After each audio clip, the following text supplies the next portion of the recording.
Hey, can y'all see me now? Because I look cut off to myself. Can y'all see me? Yeah. All right, you want me to raise it a little bit? Hold on, I got to get something set behind that.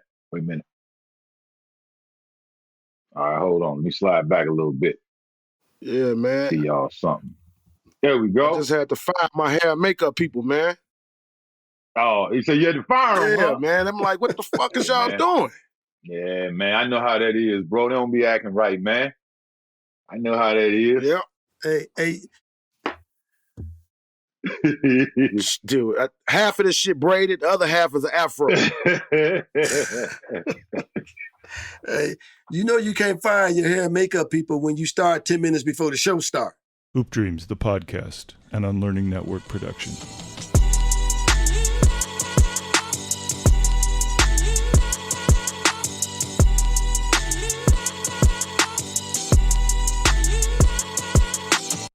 Agee. What's up, Willie G? What we got today, Boy, baby? we got a good one today, baby. Listen, let me just throw some things at you, Agee. 6'9", 250, played at Maryland from 86 to 90. Yeah. 1990 NBA draft, second round, 43rd pick overall. Now let me throw some of these stats at you. 1990 to 2005, Spurs, Hornets, Celtics, Warriors, Clippers, Raptors, Nets, Grizzlies, Rockets, Jazz, Kings, Spurs, and in the middle of all that, he had a little time to win a championship too. You know, he's like, let me pick one of these up as I'm on, I'm out here.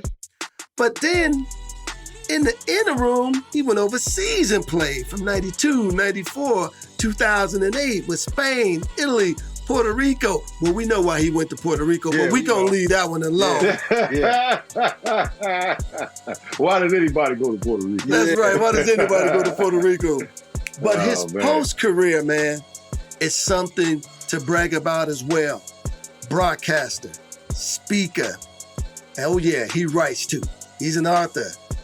All ACC second team at Maryland in his senior year. Ooh. Played 12 NBA seasons. Average 13 seasons. Correct me. Listen to Give me this. my years, man. And I gotta give him this. Ain't too many guys done this, man, in all of collegiate athletics. A double-double, 18 and 10. Come on. Yeah. Those real numbers. Yeah. The man joining us today is an author, a broadcast athlete, and an NBA champion. He's a Virginia native who played 4 seasons for the University of Maryland Terrapins. He earned second team All-ACC honors in his senior year, averaging 18 and 10. Listen here, he was drafted in the second round of the NBA draft by the San Antonio Spurs. I'm living in San Antonio now, so I know the Spurs all too well. Mm-hmm. Went on to play 16 seasons in the league, winning an NBA championship with the Spurs in his final season. We like to welcome to the Hoop Dreams podcast, Mr. Tony Massenburg. I'm Will Gates, and that's my dog. Dr. Agee. What's up, Tony? Welcome to the show, man. Appreciate you joining us. Appreciate you guys having me, man. I need Will be my hype man like that, man. You gonna give me an introduction like that, bro? You might be able to get me back in the league. Right? Like that, man. Like, dang, I'm often looking around like, should I be going to the gym to work out right now? Hey, Will got me gassed over this joint, man. Dang, I appreciate that, man. Yeah, man. It's all true, it's though. It's a lot of teams, a lot of years, and it's a lot, that's transpired, man. So I consider myself blessed and humble just to be a part of it, bro. You a real vet. Yeah, vet, super vet, they would call it. You talking about sustainability. But Yeah. man, before we jump into everything we're going to throw at you, Agee and I always start the show with this, man. Have you seen the movie Hoop Dreams? Absolutely. I know you two dudes, man. I saw y'all, I lived it.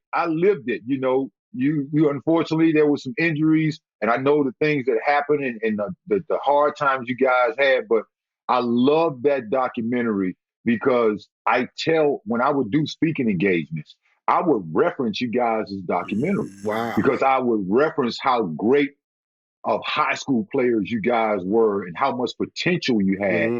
And just to explain to people, it's not just about talent. It's also about luck. It's also about commitment and timing. Mm-hmm. And all of those things have to fall into place to make a professional athlete. Professional athlete is not born, he's made.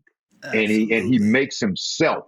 And you can have you can be the most athletic guy in the world, you can be the most gifted basketball player in the world. But if you're not committed, Yeah. and if the timing isn't right, and if you can't get people to believe in you by way of those things, your level of commitment and your talent, then you're going to struggle, and you'll have a hard time. And I explain to kids that for every guy that you see, there's a million other guys who were on that same path that it just didn't work out. And a lot of times it's not because guys aren't good enough. It's because of timing. It's because of things that a lot of times you can't see down the road. So there's a lot of luck involved in this thing. And I try to explain that to people. There's a lot of luck. There's a lot of hard work. And like I said, you got to be in the right place at the right time. I tell you, man, first of all, I'm gonna steal that quote from you. I'm gonna put it on a t-shirt. I'm gonna give you some of the royalties too. But I love that I quote. appreciate that. Yeah. I love that quote, man. Athletes are not born, they're made. Yeah. Because a lot of times you see that in the reverse where we're telling kids, you were born to do this. Right. But I agree with you, man. Athletes are made because the things you got to do, you got to get in the gym. You got to find a level in yourself that you got to be willing and committed to do this more. I mean, I hate to say it, than anything else. I mean, I played with guys who were, 6'10", 6'11", 7 feet, 7'3", 7'4", and had talent, could run the floor, was athletic, but was not committed. Didn't want it bad enough.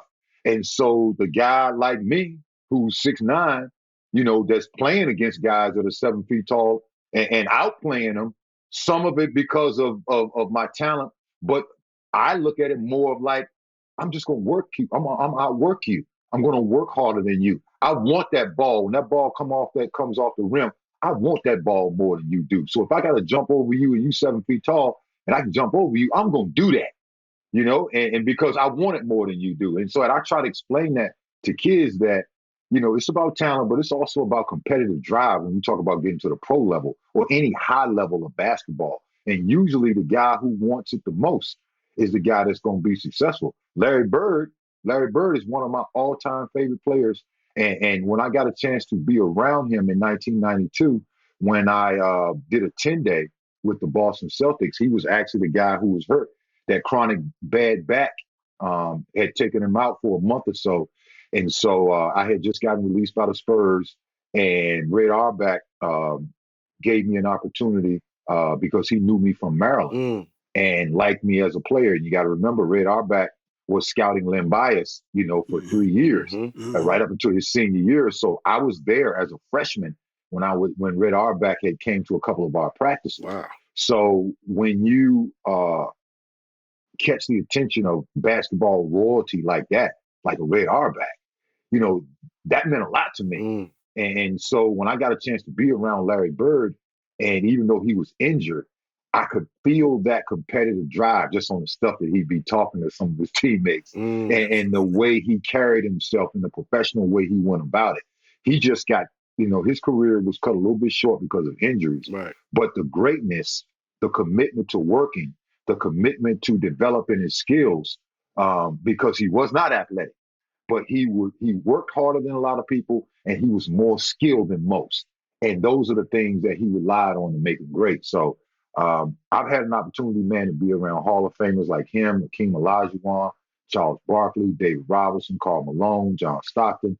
The list goes on. And so I've learned from these guys that it takes more to compete at the high level than just talent. You got to work at it, no matter how great you are, no matter how many accolades you have. Now, it don't hurt, too, that he can shoot that thing, too, now. Man, you talk about shoot that thing. I give you guys a quick story from my freshman year, right? Not my freshman year, from my rookie year. It's my first time seeing Larry Bird in person. and we had some injuries. And so Larry Brown, who was the coach of the San Antonio Spurs in 1990, and mind you, I wasn't a rookie that played a whole lot. I played sparingly. I think only maybe played out of 82 games. I think I may have played like 50. I don't know. I have to look it up, but I didn't play a whole lot of games. So I had a streak where I hadn't played for like 3-4 games, and then we get some injuries one after another. The next thing you know, Larry Brown calls me up and pulls me to the side and says, "Hey, listen, kiddo, I'm going to start you tonight against, the Celtics and want you to go out and defend Larry as best you can. You know, he's a great player, you know." Mm. And, I'm like, yeah, all right, okay. Because, in my mind, I still got the high school mentality, about Larry Bird. Oh, he ain't that good. Yep. He's too slow. I can guard him. I'm coming in still thinking this because I've never seen this guy in person, but I just know that he's slow, right? So Larry gets me out. We're in Boston. Larry gets me out on the wing, kind of looks at me, and he's like, okay, rookie. And I'm like, whatever. You about to get D'd up Bring it. right now. I'm sick. Out of that, I got bounce. I can move my feet, and I can block shots. So I'm going to be all over you tonight is what I'm thinking in my mind. Larry got me out on that wing. 1 jab step, 2 jab steps. I don't bite on it. And I'm like, I know that jump shot's coming. I'm right on top of it. Goes into his jump shot, releases it. I'm right on top of it. I tap his hand when he releases it. Bottoms. Damn. First 3. Bottoms, right? And I'm all over the shot. So I'm like, okay, I almost got that one. That's what I'm saying to myself. I almost got that one. Almost got it, right? So he comes down, second play. Again, gives me another 1, 2, jab step. All right, I'm not going for it. So this time I ease up a little bit because I'm like, okay, if he goes to shoot it, if I take a couple of steps forward, if I take 1 step forward, I'm going to be closer to that shot, and I'm going to try to block it with my left hand. Mm. He goes into the shot, and remember, Larry's shot is just like his pump fake. Yeah. It's perfect. Yep. It's just like his pump fake. So he goes into it, he's got it over his head, and I'm up on my toes at this point because I'm going to get it. He puts it on the ground, drives right by me, lays the ball up. Larry kind of looks at me like, just hang in there, kiddo. Just hang in there. It's me. And so at this point now, there's 2 moves he's giving me. So now I'm starting to think like, okay, maybe this dude really is that good. Because I was on top of that first shot and he made that. It didn't even touch the rim. Then the pump fake was so good that I couldn't help but bite on it. So at this point now, I'm like, okay, it's a couple possessions later. Now he's got the ball. Now I just go and just, because I don't know what's happening now. And he kind of looks at the referee like, you going to let him do this? So then he takes 1 dribble and then referees call a foul. And from that point, I didn't really know what to do defensively because I'm on top of him and I can't get to the jump shot because he's 6'9". Right? That was the first thing that stood out to me. Like, okay, I actually thought I was an inch taller than him, but I'm not. He's exactly as tall as I am. And I got new respect for his skill level because I watched him go on to destroy us for the rest of that game. Larry Brown took me out. He realized, okay, he ain't ready. He ain't ready. No, he ain't ready. But the truth is, fellas, nobody was ready. And that was Larry Bird with a bad back doing that. So that was a humbling experience. And I had a couple of those. Probably the worst one was with Roy Tarpley in a scrimmage. You guys remember Roy Tarpley? Yeah, absolutely. The what I call a glimpse of the future. Roy Tarpley, 6'10", 6'11", could put the ball on the floor, could shoot threes, could rebound, could play with his back to the basket. I mean, he did it all. And so when Larry started me in that game against the Dallas Mavericks in the scrimmage, and I'm like, okay, I know this is going to be a tough assignment because I know Roy Tarpley is, he's nice. Yeah. He can play. So this is how I'm going to really gauge myself. So I went out, gave him my best effort. He gave me the business a little bit, but I competed and I walked away not feeling dejected. I walked away thinking, that's where I got to get my game to. I got to get my game to the point where I'm comfortable. I don't have to shoot threes, but I got to be comfortable on the perimeter because I never really had a chance to play on a perimeter in college. And when you get to the pros, and this is what happens with great college players, guys. Great college players usually play in a system that's designed to get them off. or they're the best player on their team, or they're one of 2, 3 best players on their team. So therefore, the offense runs through you. When you get to the pro level, whatever it is that you can't do, that's going to get exposed. If you can't shoot the basketball as a big man past 15 to 16 feet, you're a liability. Yeah, you're going to get exposed because now the other coach is going to put somebody in the game that you are going to have to guard. And if you can't go down on the other end and make that person work defensively, you're hurting your team because you're a liability offensively. That's why so many great college players, not just big men, but 2 guards, guys that have played the off guard, and then they get to the pros, and now it's like, okay, you got to handle the ball. And now your handle is not shaky enough for us to even trust you to run the offense for 2 to 3 possessions. Wow. So you don't actually have a position in the NBA if all you can do is shoot and you can't do other things. The reason why I tell people I lasted as long as I did is because, and it's not me bragging on myself at all, but it's because I didn't have a lot of weaknesses. I could shoot the ball as a big man out to 18, 19 feet. You could do everything a little bit pretty good. There you go. And that was my key right there. I never mastered shooting. I never mastered rebounding. I never mastered blocking shot, but I could do them all. And so when I landed on these different teams, when I showed up, a lot of times I didn't even know the offense because you get traded on Monday afternoon. You might be playing for that new team Monday evening, right? So you don't have time to learn the system, training camp, and all this other stuff. But when you're on the last year of your contract or you only got a year left on your contract, man, you better show up and do something. Right. You better be productive. You better defend. You better rebound. You better set some screens. And these are the things I try to tell these young players about. It's not all about being a star. Yeah. There are guys out there that we don't know their names right now. They're going to be stars in the NBA. They're not on anybody's radar, but they're going to be stars in the NBA. Why? Because there's some small school right now that's not getting a lot of notoriety, but there's NBA scouts out there that know who this particular individual is because they see pro potential in them. It's just a matter of putting them in the right situation. And there are other guys that are being hyped to be one of the next great NBA players, and they're going to wash out. Yeah. Why? Because they're in a place where they're able to get off, where it's all about them. And then when you put them in a situation where they're uncomfortable, meaning, okay, you're accustomed to getting 15 or 20 shots a game, but in the NBA, you're only going to get 6 or 7 shots. And the whole game. Those 6 or 7 shots, the whole game. And you're going to have to guard a dude who may get the ball, every other possession. So he may walk away with 25, 30 points against you. You may only have 8 to 10, but at the end of the day, if you are committed to trying to guard this dude and you're doing other things, you got 9 assists, you got 8 rebounds. Then the coach is not discouraged because the guy you were guarding dropped 30 points if he's a great player. He sees you adding to other elements of the game. And that's why some guys coming out of college who are great players don't make it as pros because they can't make that adjustment. Wow. Man. Well, listen here, Tony. We got so much to talk about, but Agee, our show is a little bit different too. It's really about you. We're going to talk about some basketball, but we want to know the origin story of Tony Massenburg. Take us back to Sussex, Virginia in the 1970s. What was it like growing up in your neighborhood? Well, back in Sussex County, it's pronounced Sussex. I know It looks like Sussex, but it's called Sussex County. And Sussex was my county. Stony Creek was my hometown, one of the, many small towns in the county. For me, man, we grew up in football country, first of all, right?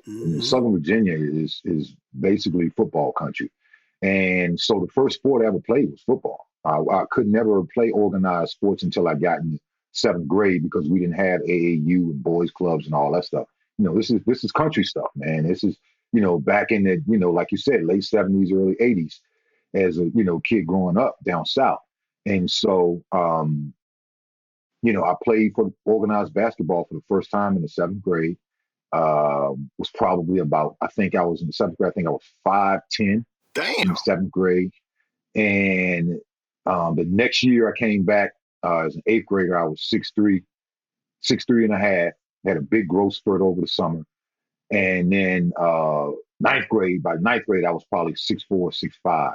Now at this point, my high school coaches, I've gotten their attention because, I'm one of the tallest people in the county as ninth grader. I was taller than everybody that was on the varsity. So I got moved up to varsity. And from there, I continued to grow and went to a five-star basketball camp my junior year. And I developed, I got, considerably better from the 8th grade to my junior year because, I didn't, like I told you, I never played organized basketball until I was in the 7th grade. Did you play outdoors on the dirt courts Oh, and yeah, stuff? I played. Yeah. I played outdoors. Yeah, I played outdoors. But again, we played pickup ball, right? So we played pickup ball. I didn't have a team, quote unquote. I didn't know, defensive schemes and how to run plays and all that stuff. Like I didn't learn that stuff until I got to play organized basketball. So I end up my junior year, just to fast forward a little bit, going to 5-star. Because again, I'm from a small town in Virginia, no internet at that time. No, word travels slow about players. And when you live in the country, man, nobody's coming down and making big deals about people in the country. Yeah. The most popular guy from our area was Moses Malone. Moses Malone went to a rival high school of mine, Petersburg High School, who was AAA school, and we were a AA school down. But we played them. And because we played against a lot of AAA schools, and we beat a lot of AAA schools and everything, football and basketball. A lot of AAA schools would not play my high school. We in the South, we gritty. You come down, football season. We sending people. We putting people in ambulances. We were known for hard hitting football in Sussex County. Every night somebody was, meat wagons coming out for somebody. So that's what we were calling. So AAA was all the good schools. Yeah, we played AAA schools. We played the top AA schools, and we played AAA schools, and we beat AAA schools to the point where AAA schools didn't want to play us because it was embarrassing to lose to a AA school in the country when you're, a AAA school from a, bigger city. Wow. So we competed hard down south. So when I go to 5-star, which was, again, you guys know about this. You can't get on the map doing it, back in the day until you go to 5-star. That's where everybody, all the top players are. Nobody knew me. Howard Garfinkel invited me there. I was one of the waiters. You guys know about that. So I didn't have to pay for my first camp visit. I think I paid half. And my second camp visit, when I went back the second time, I didn't pay anything. But that first camp visit went really well. And I went there as a no-name, and I came back with all the major schools recruiting me, including Maryland. And Maryland was my dream school. Growing up down south, man, in Virginia, you're either a UVA fan, a Virginia Tech fan, or a UNC fan, right? Carolina fan in Virginia, because we're so far south in Virginia that we're 20 minutes away from the North Carolina border. Damn. So my high school coach was actually from North Carolina. He moved to Virginia, but he was a North Carolina guy. And he would take us to Carmichael, take us down to UNC's campus, and take us to practice once a year to watch one of Carolina's practices. So I got very familiar with Dean Smith early. Michael Jordan, I was there at the practice when Michael Jordan broke his hand his freshman year, or his sophomore year, rather. Broke his hand and had to miss a significant amount of time. I was there at that practice when that happened. And so I think I was a sophomore at the time, and again, enamored by the Carolina Tar Heels. We ran their offense in high school. Wow. So when I go to 5-star, again, I get the attention and I get Lefty Drizel's attention. And that's really all I wanted, man. I'm just going to be perfectly honest. I wanted to go to Maryland. I was the only Maryland fan in Virginia. And the reason why was Len Bias. He was the first guy, the first forward that I ever seen that was a high flyer, shot the ball, out to the 3-point line when there was no 3-point line. He was shooting shots that would be considered 3-pointers, but there was no 3-point line. So I wanted to be like this guy. And I loved, the coach at Maryland, Lefty Driesell, I thought was a great coach. And I wanted to go there and get the tutelage, from a great coach and play with Lynn Bias, who was my favorite player in all of basketball at that time. So when they recruited me, man, it was a no-brainer. So Tony, let me ask you this though. You kind of skipped over the 5-star. What year? I mean, drop some of them names at that 5-star camp, because there's some big time high school guys that go to that camp that get invited to there. yeah, man. You had to measure yourself up against these guys. Absolutely. So my first visit, my team actually won the camp. We won it. We were the best team in camp, and my team featured Jeff Lebo, who I didn't know, and coming from the South, keeping it real for y'all, I had never played against a white guy that I thought was better than me. Never. I had never seen a white guy that I thought could play on my level. And so when I looked at because we just, again, I'm from Southern Virginia. Most of the high schools are predominantly black. Mm-hmm. So I was always competing against brothers. And when we played the schools that, that they had high numbers of white players, we crushed them. So, in my mind, it's like, okay, well, how good is this? How good can he be? This is what I'm thinking as a 16, 17-year-old. Yeah. My God, this dude, Jeff Lebo, man, when he was in high school, he was a top 5 player for a reason. And he was top 5. He was my point guard. All right. And I watched him when I watched Jeff Lebo straight out of, I think it's Pennsylvania, where he came from. I watched him destroy guys from New York, guys from Chicago. I mean, guys who were, had wicked handles, mad hops. They could do it all. But this dude was just fundamentally sound. He also had bounce. And like you just said, he could shoot that thing, Will. He could shoot it. And that opened up the game for everybody else because you had to respect it. So once he threw me a lob pass and I caught it and dunked it, he was my friend for the rest of camp. When I saw that he wasn't just a guy that could score buckets, that he could actually look for the big guys down low, and when you ran the break, he would give it to you and let you finish. Man, me, him, and another guy, Mike Wieswick, who I think Mike Wieswick was an Italian guy from Philadelphia. These are guys who didn't have pro careers, but these guys were great high school basketball players. You go back and look at the rankings, you'll see Jeff Lebo was top 5. Danny Ferry was the number 1 player in the nation. Damn. Ben Wilson was arguably the number 1 player in the nation. I didn't get to play against Benji, but I knew about Benji. And he wasn't there, but everybody was talking about that him or Danny Ferry were kind of going back and forth for number 1. I did get to play against Danny. And I also saw Mr. play against Danny at Duke for 3-4 years. So, but Boo Harvey, was Stacey King around there? Stacey King is a year younger than me. Stacey King wasn't there.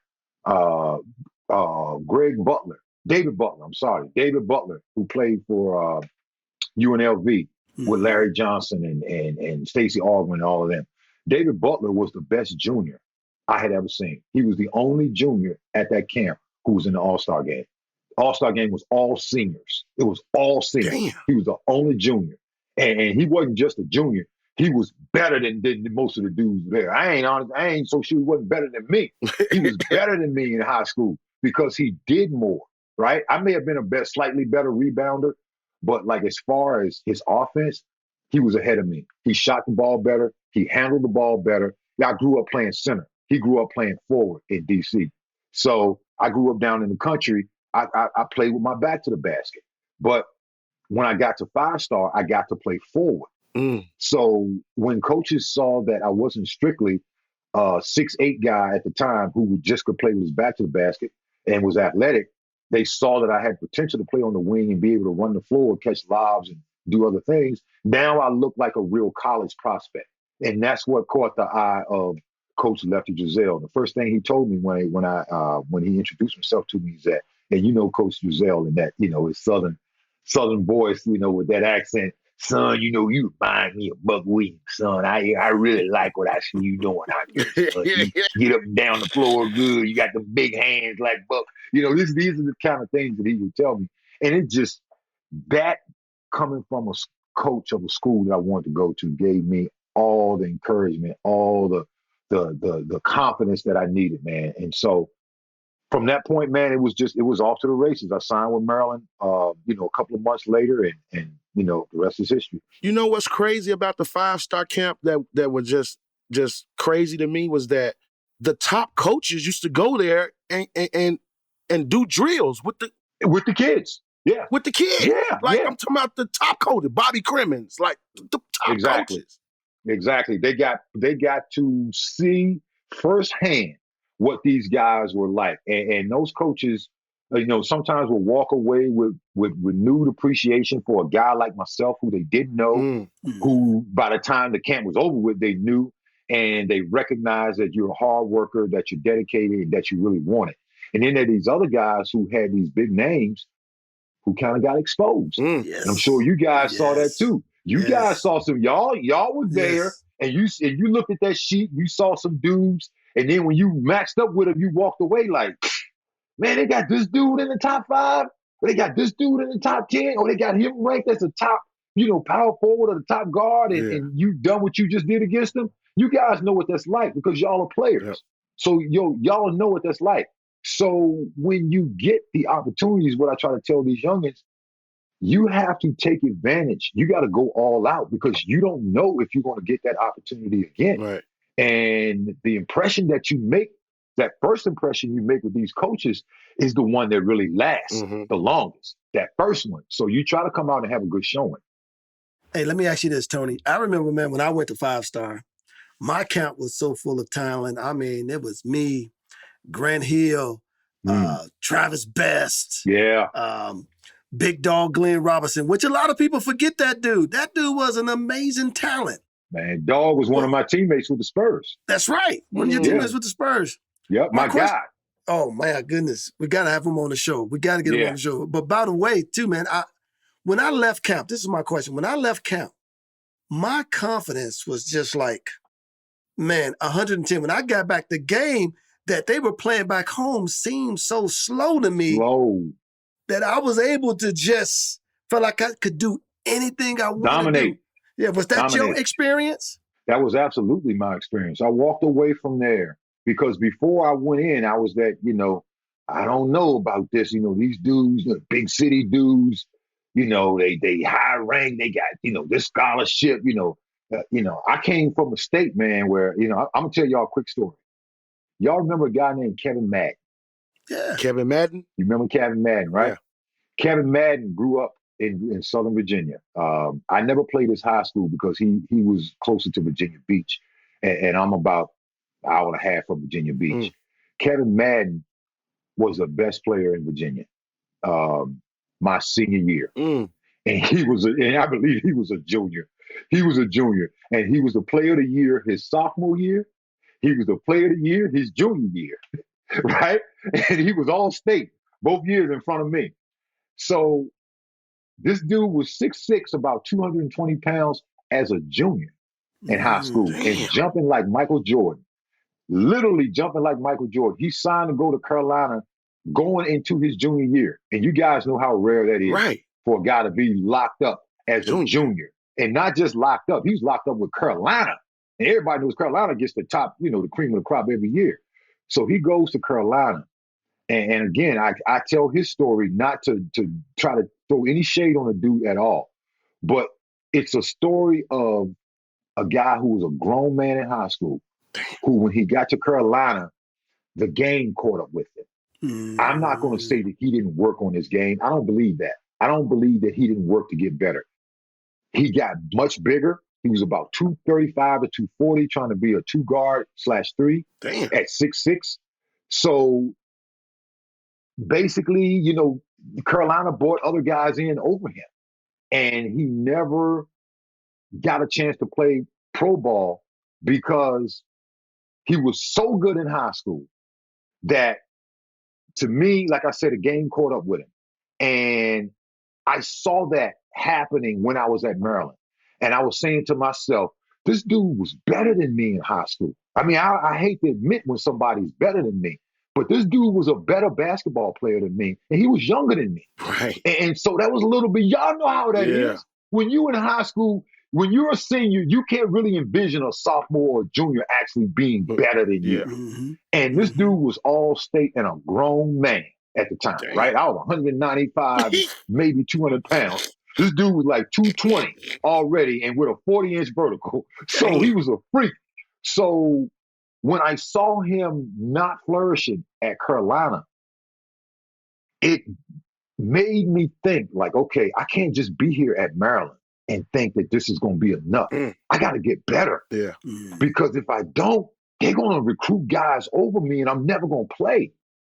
So I once again, another story that I tell people, when you talk about 5-star, you have to appreciate the talent that you're around. But like you said, Will, when you walk out of that, when you walk that gauntlet and you come out successful, man, your confidence is through the roof when you have competed against the best in the country and you held your own. And so when you come back, the game does feel slower. It does look like guys are shooting. I was watching guys try to shoot shots on me, and I'd be thinking to myself, is he really going to shoot that when I'm standing right here? Doesn't he know I'm going to block it? I remember having a game where I blocked in high school, man. We played a school. I can't remember the name of the school. We played a school. I hold a school record. I blocked 19 shots in one game. What? In one high school game, I blocked 19 shots. In one high school game, man. And that was my senior year. And that was coming off of my junior summer, going into my senior year, coming back from 5-star and feeling that confidence that you were talking about, Will. And it just, to play against the best man and then walk away from that feeling like you held your own, it really does do a lot for you. And I also saw on the other side, we're talking about going there and having success. I also saw guys go there and not have success. Yes. Yes. And you guys have seen that too. Yes. And you see those guys go down in the rankings because they were playing at some popular high school who won a couple of state championships. Meanwhile, they may not even really been the best player on their team. Exactly. Right. You see what I'm saying? And then you get up there with dudes who really are go-getters. And now, the cream of the crop, the cream rises. So it's two ways you look at it, man. My thing is you always compete, no matter what level of basketball it is. You give it your all, and then you measure yourself on how you compete. Man. I was going to ask you about that, man, because Agee and I, we both seen this during our time, and I'm sure you've seen it during your time. But what are you telling kids who don't get to go to these camps, who don't get to play against that next level of competition? What are you telling them they need to do to get themselves there? Because clearly there is a difference between the kids who get to be in that talent pool versus the kids who don't get to go to that talent pool. Like my guy, for example, my dog right there. Like if Agee was invited to the Nike camps and the Adidas camps and the 5-star camps, clearly that's the difference between him going mid-major and high major. Because the talent was there. It was never about the talent. It was always about the opportunity. So what do you tell kids? How do they overcome situations like that? Work. I tell kids, whatever it is that you think you're good at, you continue to work on that. And anything that you think you don't do so well, you work the hardest on that. Because the least amount of weaknesses that you have, that's what's going to get you on the court. And I also tell kids, don't just focus on offense. Right. Focus on doing other parts of the game. Defense, rebounding, setting screens for your teammates. These are the things that are going to get you on the court. Some of the best advice I ever got. I was insulted and schooled all at the same time by Larry Brown. And I'm going to give y'all a quick one. Larry Brown calls me into his office my rookie year. He says, in his dry, monotone voice, you guys know Larry Brown. Larry, hey, listen, kiddo, if you want to be a player in this league, there are a couple of things you got to commit to. One of those things is rebounding, running the floor, and defending. And he said those three things to me, and I'm sitting across, the desk from him. And I kind of go like this. Who's he talking to? Rebounding, defending, running the floor. Bro, I averaged 18 and 10 in the ACC. I can score. Like, what are you talking about? Like, this is, This is 1990 before, role players, the Dennis Rodman, Draymond Green thing, before anybody really embraced those elements of the game.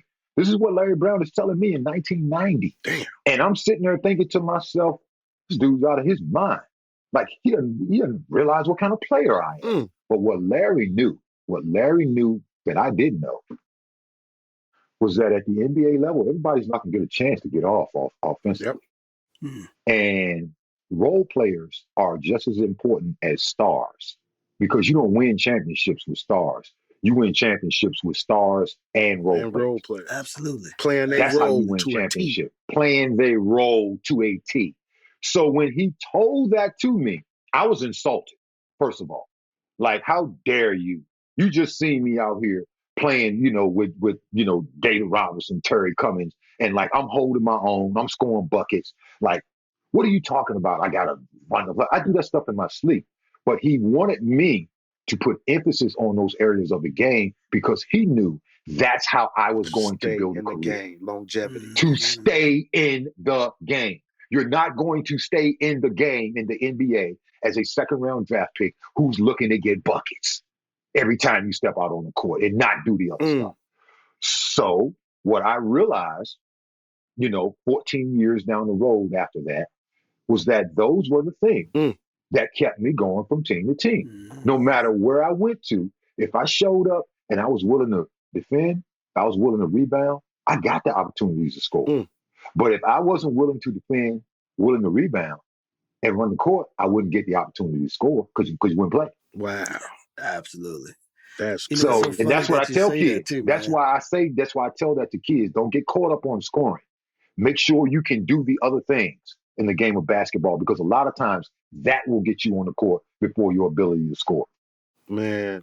Hey, did Lefty did Lefty come to your house and say, hey, do the whole recruitment thing and Absolutely. Yeah. Absolutely. I know you was like ready, man. like, where Hey, listen, it was hard for me not to sign. I took 2 visits to Maryland. It was hard for me not to sign on my first visit to Maryland. It was hard for me not to. But I loved Maryland so much, man. The school, I had never seen the campus. I loved the colors. I loved the mascot. I loved everything about the University of Maryland. They had the red and white Air Force Ones. Yep. When the Air Force Ones that first came out, and most schools weren't playing the Air Force Ones, but Maryland was playing the Air Force Ones.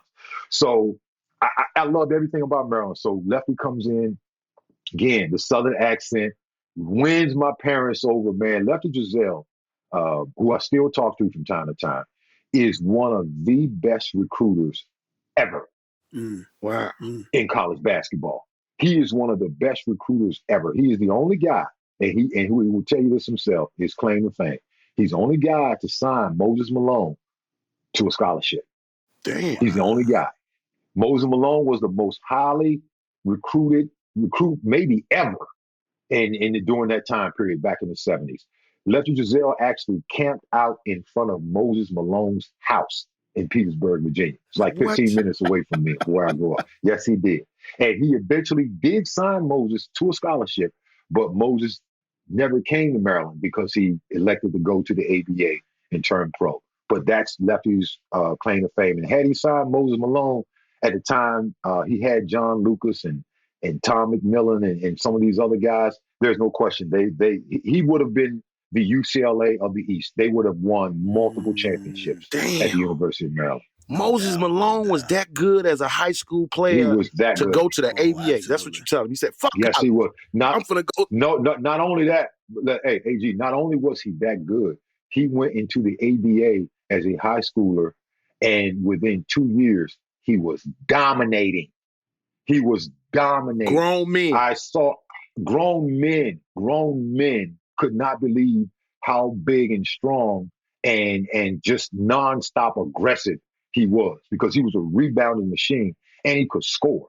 And he was literally, man, this is one of the most hardest working dudes I'd ever seen in my life. And again, Southern Virginia dude. That's how we do it down there. So this is the guy that I grew up idolizing. Never thought that I could be anything like Moses Malone. Not Moses. This is Moses we talking Right. about. Like, we didn't call him Moses Malone in Virginia. We just called him Moses. Dang. Like, like he was like the Messiah.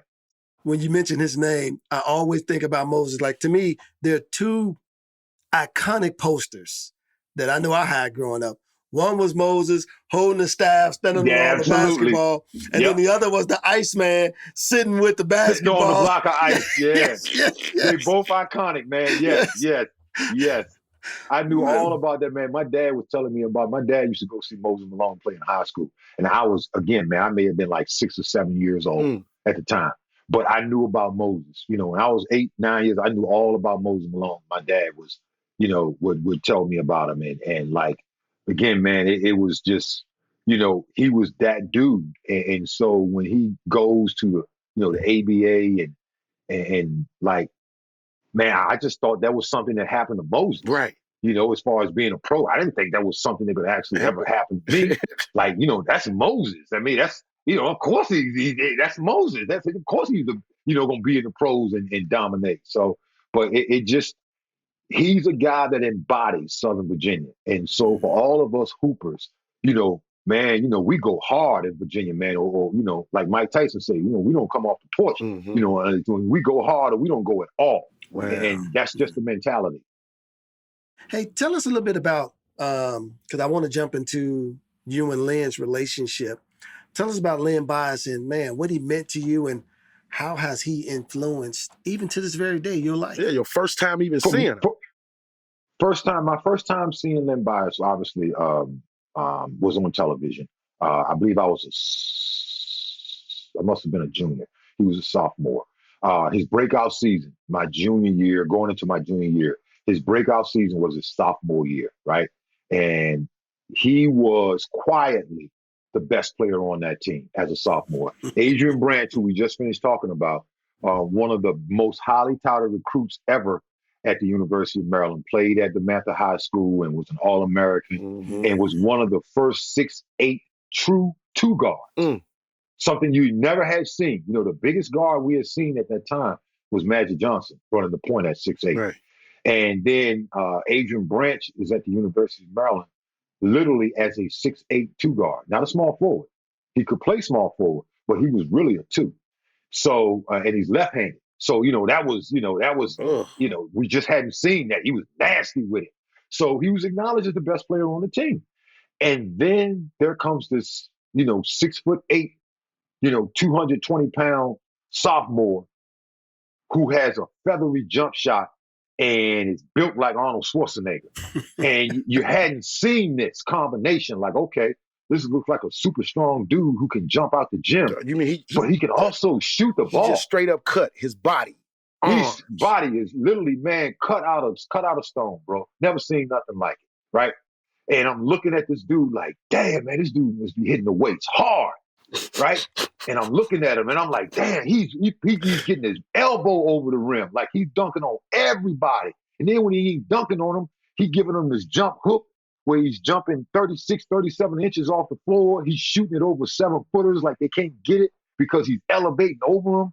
They can't block his shot because he's 36 inches up off the floor shooting a textbook perfect jump shot as a 6'8" dude in 1985. We had never seen this. In the 80s, we had never seen anything, a package where a dude who could jump like Dominique Wilkins, but could shoot the ball as good as any two guard in the ACC. We had never seen that package.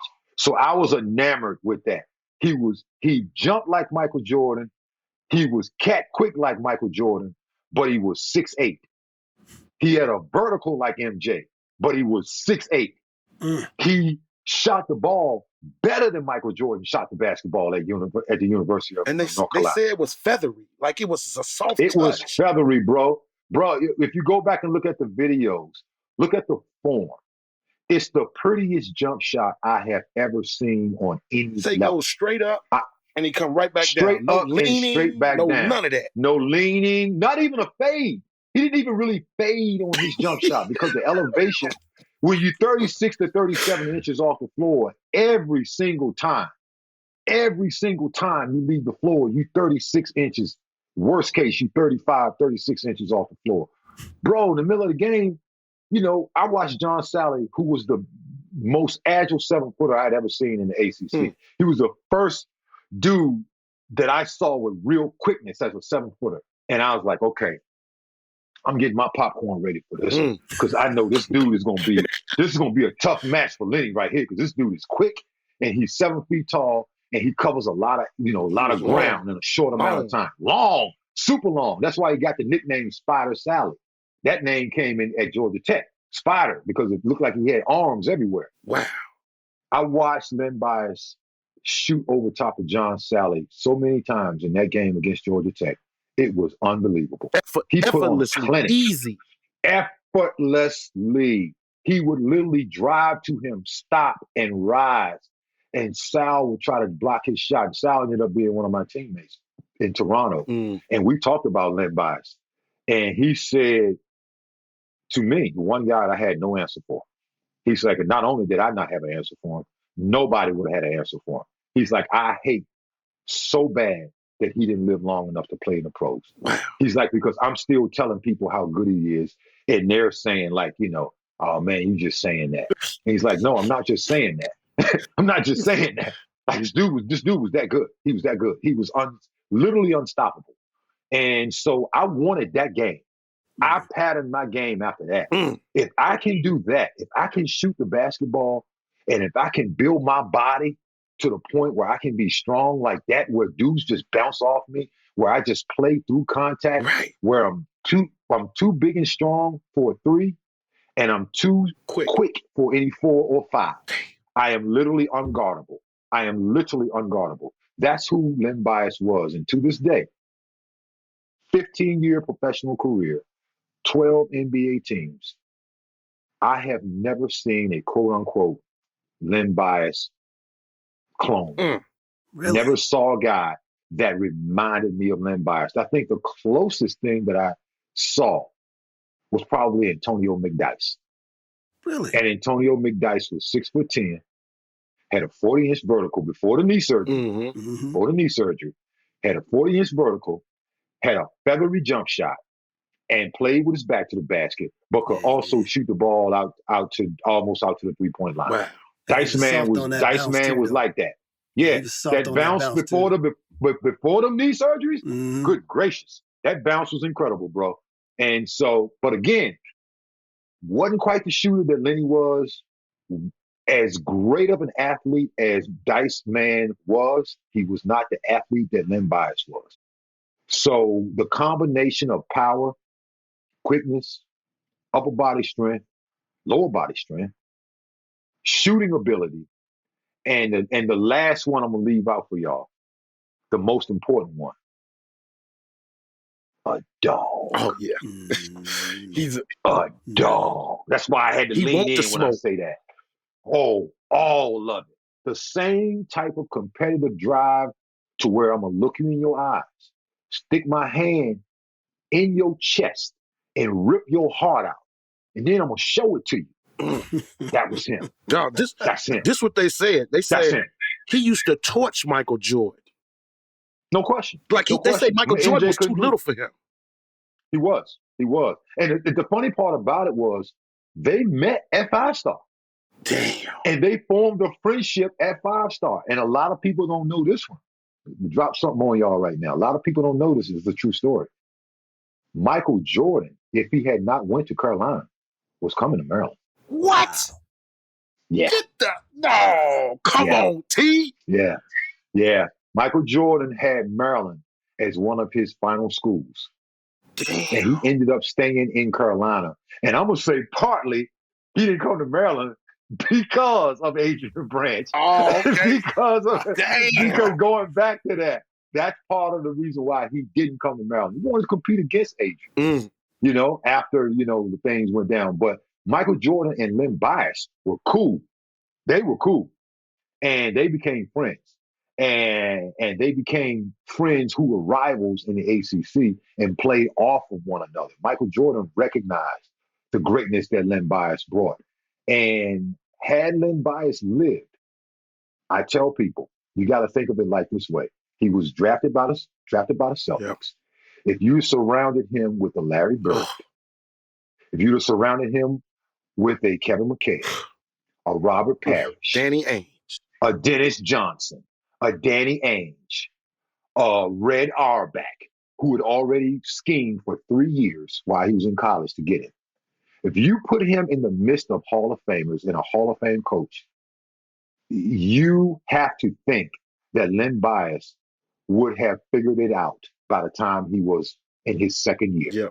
Yeah. He would have started his first year. He would have taken major pressure off of Larry Bird to where he would have allowed Larry Bird to take games off and play less, which would have allowed Larry Bird's back to eventually heal, or at least not be as problematic as it was. And that would have extended Larry Bird's career. And now you're talking about the Chicago Bulls not having 6 rings. I don't question if the Chicago Bulls would have gotten some rings. I just think if Len Bias lives and plays for the Boston Celtics, the Bulls don't get 6 rings. Some of those rings got to come through Boston because Boston had just won the championship the year before they drafted Len Bias. Wow. And they gave up role players to get Len Bias to move up, but they kept the core. They kept the core intact. Okay. They kept the core. So if you add Len Bias to that mix, you could afford to let go of some of the reserve pieces because you would have had a juggernaut in your offense to replace what Larry Bird was giving you, which would have allowed Larry Bird some time to heal. And the Celtics wouldn't have had to rely on him as much, which would have made them a better team. And you got to figure that Casey Jones would have figured out, along with Red Auerbach, they would have figured out the best way to utilize Len Bias' talents. And who knows what would have happened from that point. So how quick did you and Len relationship bond like that? From my freshman year, but the day that I stepped on campus. The day that I stepped on campus, probably 2 to 3 days afterwards, I played my first pickup game with Len Bias. I remember this vividly. All the freshmen were on campus. There was about, 7 of us. 6 of us were on campus. And so Lenny takes about 5 of us, piles us up into his Oldsmobile 98, right? The hoop, right? Hoopty, right? Piles us up in there and takes us down to D.C. And we play a pickup game at George Washington High School. So we walk into at Georgetown High School, George Washington University. So we played a pickup game there. So meanwhile, I'm fresh out the country. Right. I'm riding in Len Bias's car. I'm like a kid at Christmas. Like I'm hanging out with my idol. We're going to hoop with Lenny for the first time. So I'm literally giddy at this point, right? Trying to hold it all in and play cool like you would as a 17-year-old, 18-year-old. So I'm 17 at this time, actually. So we go down. So as soon as we walk in the gym, it's like 6 of us, Lenny and the 5 freshmen. So as soon as we walk in the gym, it's like, DC dudes, local ballers, guys, that played at Georgetown and in the area, guys that played at other schools. It's big time run, college run. So as soon as we walk in the gym, 2, 3 people holler out, I got bias. I got bias, right? Everybody knows. Everybody in the area knows if you want to play the rest of the day, you better get this dude on your team. So Lenny's like, nah, I'm gonna wait. I'm gonna run with my young bucks, right? So we play the game, right? And it's Lenny and 4 freshmen, right? We 5-on-5, and I'm one of the guys. So I'm just basically trying to show Lenny that, like, hey, I can play too, right? But I don't want to do too much because I know I'm not the best guy on the team. So I'm kind of playing. I'm letting him take the lead. This dude dominated jump shots, jump hooks on a box, block shots. So we won probably 4 straight, right? So now I'm getting a taste of what it's like for the first time to play with a star. I never played with a star. So this is what it's like. You just do your part and you let him win the game for you. And I never played. Yeah, and this is what was happening. We didn't lose. We weren't losing. And if we were playing to 9 by ones, dude was getting like 6 or 7 other points. Like it was like that. It was like every time he got the ball, he did whatever he wanted and nobody could stop it. And dudes were playing him hard. I mean, it was other competition in the gym. There's 6'8", 6'9", 6'10" dudes out there. They can't do nothing with him. They can't do nothing with him. And he can pass the ball too. Oh, he passed the ball. Yeah, he passed the ball. He passed the ball. But he was so dominant to where you didn't really want him to. Why are you passing? Don't. Like, they can't stop you. So when we want to win, we just want to stay out here. So sometimes you just find yourself like, did he just do that? Like, you sitting there with your mouth open, you watching him work, and then he does something, and you like, dang, did you see that? And we just kind of looking at each other like, wow. Like, okay. And I never forget the final play of the last game that we played. And the score is tied, right? And it's game point. I can't remember who takes a shot, but Len Bias flies in for us to get an offensive rebound. Somebody takes a shot. He flies in, jumps over top of everybody, lands in the paint, grabs the rebound, boom, hits the floor. Before anybody can even realize what the dude is about to do, he doesn't bend his knees. He goes right back up and reverse that joint on like 2-3 dudes for game point. Meaning he didn't bend down to gather himself. He didn't bend down, bro. He didn't bend down, bro. Straight up. He didn't bend down. Straight up. Flies in, snatches the rebound with two hands. Slow motion, I'm going to do it for you. Snatches the rebound with two hands. Comes down, hits the floor, brings the ball to his waist. Feet hit the floor. Boom. When his feet hit the floor, boom, right back up. No bent knees. Reverse dunk. And two dudes jumped because by the time they realized he was going back up, it was too late. It was too late. It was too late. They was like, when he landed, they was like, okay, we know he's going back up, but how's he going to do it? And they were trying to time it. Dude went right back up from the same motion that he caught the ball in. What? And reversed that joint on them two dudes. And literally, I remember looking up, and when he dunked it, the rim, like, snap, like breakaway rim, snap, boom, game point. Lets the rim go, comes down, walks off the court. And I'm still sitting there looking at the rim. Like, and me and the other freshmen, we just all stopped, man. We just looked at each other. Everybody in the gym was like, the gym got quiet. Damn. I mean, it wasn't even like a, ooh, it wasn't even like that. It was game point. It was a shock, bro. It was a shock what that man did to them grown men down there. And those were grown men, bro. All them dudes were 20, 21. They were seniors, a lot of them. And I didn't know most of them because they were dudes. They didn't play for Georgetown. Right. I didn't know. Right. But they were dudes that could, they were from the area and they were players. They were ballers.